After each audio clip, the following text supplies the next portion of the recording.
Penyidik Tindak Pidana Khusus Kejaksaan Negeri Kabupaten Aceh Tenggara telah menetapkan mantan bendahara Badan Pelaksana Baitul Mal Kabupaten Aceh Tenggara berinisial JE sebagai tersangka baru dugaan korupsi dana zakat infak sedekah. Diketahui dana tersebut untuk pembangunan rumah masyarakat kurang mampu tahun 2021 dari pagu anggaran 3,5 miliar rupiah. Informasi selengkapnya akan disampaikan langsung oleh wartawan Tribun Gayo Asnawi Lui. Silakan rekan Asnawi. Baik, nih, makasih Tribunnews dapat kami laporkan bahwa Jaksa Tindak Pidana Khusus Kejaksaan Negeri Kabupaten Aceh Tenggara telah menetapkan JE, mantan bendahara Baitul Mal Kabupaten Aceh Tenggara dalam kasus dugaan korupsi dana zakat infak sedekah JIS Baitul Mal Kabupaten Aceh Tenggara dalam kegiatan proyek pembangunan 70 unit rumah layak huni bagi masyarakat yang tidak mampu tahun 2021 yang dialokasikan anggaran sebesar 3,5 miliar. JE ini adalah merupakan tersangka baru yang ditetapkan oleh penyidik Kejaksaan Negeri Kabupaten Aceh Tenggara.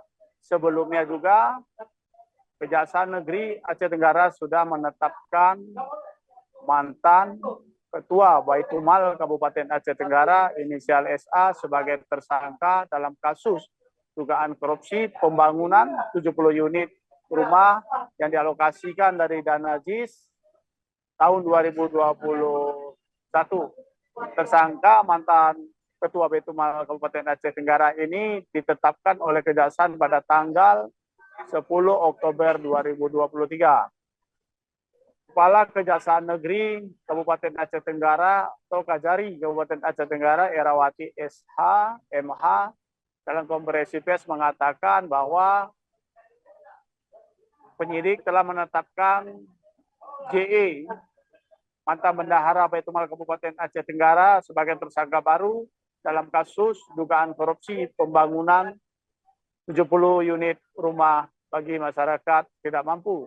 Selain JE, Kejaksaan juga telah menetapkan mantan Ketua Baitul Mal Kabupaten Aceh Tenggara sebagai tersangka. Nah, dalam kasus dugaan korupsi pembangunan 70 unit rumah yang dialokasikan dari anggaran 3,5 miliar ini sudah ditetapkan 2 orang sebagai tersangka.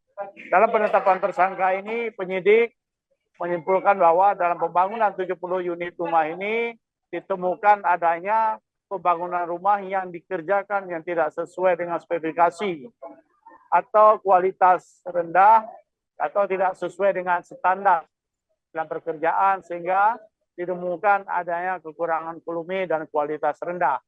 Sehingga dalam kasus ini menyatakan keduanya terbukti melakukan tindak pidana korupsi. Selain itu juga dalam pembangunan rumah 70 unit ini juga ditemukan adanya pemotongan anggaran dari pembangunan rumah sebesar 50 juta per unit ini, adanya pemotongan sebesar 12.742.000 yang alasan tersangka untuk pembelian kusen, batako, dan juga untuk pembuatan biaya rap dan juga prasasti. Sehingga dianggap ini adalah melakukan ada kerugian negara. Sehingga kasus ini untuk saat ini pihak Kejaksaan telah menetapkan mantan Ketua Baitul Mal Kabupaten Aceh Tenggara dan mantan bendahara sebagai tersangka dalam kasus pembangunan 70 unit rumah yang dilokasikan dari dana zakat infak sedekah JIS tahun 2021. Saya kembalikan ke studio Mai. Baik, terima kasih rekan Asnawi atas laporan Anda. Selamat bertugas kembali.